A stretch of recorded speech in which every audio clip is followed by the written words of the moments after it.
It's not this old system of, oh, yeah, rich people are creditors and poor people are debtors, so inflation helps poor people. That's just not really the reality at all. There's a difference between small debtors and large debtors. If you're a large enough debtor, then you get bailed out. Yeah, that's exactly right. Yeah, and so this idea that inflation is just there for the little man, it's clearly there for Wall Street. It's clearly there for the big borrowers, so they can take advantage of that easy money. Well, and that's one of the things I think is interesting is when we talk about the politics of inflation, there's two different aspects to it, right? One is the reaction to prices increasing in its own right. And I think one of the things that's interesting about this is that you think about all the political movements that change history, that the ones that are the biggest, that we talk about the most, are the ones where you actually organize like protests, like massive nationwide protests. And you had that with the monetary issue, right? I mean, you had you had people protesting about prices going up in little stores in little towns all across the country because like that was a pain they felt.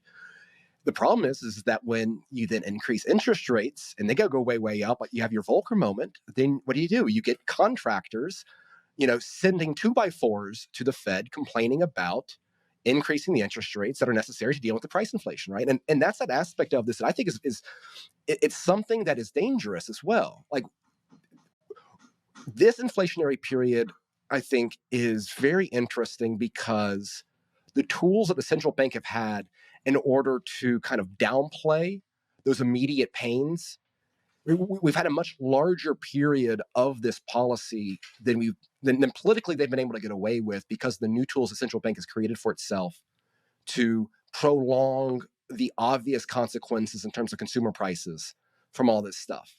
And I think one of the things that's going to be scary is that you have the ability here for politics. For example, recently the Viktor Orban of Hungary, right, who's a very interesting, right-wing Eastern European figure.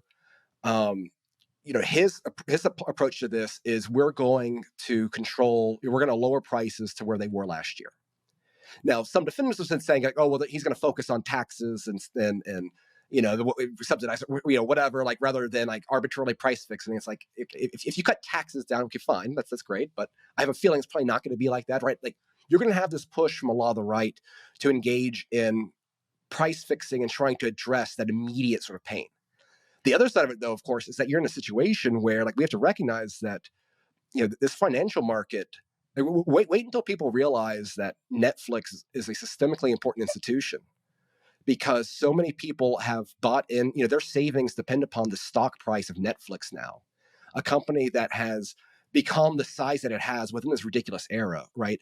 And so the second you have any sort of reversal, this normalization of this, you're going to have a popping of these markets that can, because of the explicit policies of this past decade, there's so many conservative investors otherwise that have exposure to this financial market that, again, the entire belief that, we can rein back in this inflation with the central bank because the Fed's going to get serious about it's like, and we've talked about this before. It's like that is not the economic environment we're in, because they're going to be told that if once you start backing this truck up, like you're going to end up flattening a lot of. So like there's aspects within this inflationary period because of the changes of what the Fed has done in this unique era of monetary policy history that make this unique.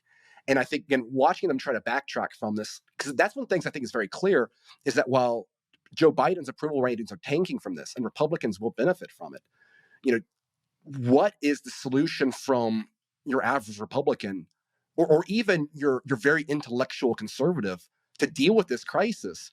Because if you do not have a background in a rigorous economic view of the world, then you're navigating blindly in this issue where again, a lot of these people I don't think have, because we've been living in this age where monetary policy hasn't mattered, they don't have the skill set necessary to kind of deal with this sort of aspect of it.